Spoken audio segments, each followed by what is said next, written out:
নরসিংগড়ে state ফাউন্ডলিং home অর্থাৎ সরকারি home থেকে ৩ বছরের কন্যা শিশু পাচারের অভিযোগে মঙ্গলবার হোম পরিদর্শনে যান স্থানীয় বিধায়ক নয়ন সরকার।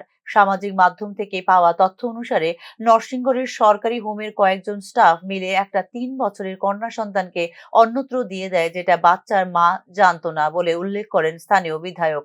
সঠিক তদন্ত করে আসল রহস্যটা কি সেটা বের করা প্রয়োজন বলে জানিয়েছেন স্থানীয় বিধায়ক নয়ন সরকার। সূত্র মারফত জানা যায়, শিশুটির মা হোমে শিশুটিকে দিলে হোমেরই কয়েকজন স্টাফ কোনো প্রকার রেজিস্ট্রেশন না করে এবং শিশুর মাকে কিছু না জানিয়ে শিশুটিকে অন্যত্র দিয়ে দেন বলে অভিযোগ করেন বিধায়কের সঙ্গে আসা নারী সমিতির প্রতিনিধিরা। ওই অফিসের দুজন ওই চক্রের সাথে জড়িত, মানে বাচ্চা তারা পাচার করেছে, এটাই অফিসের স্টাফরাও বলেছেন।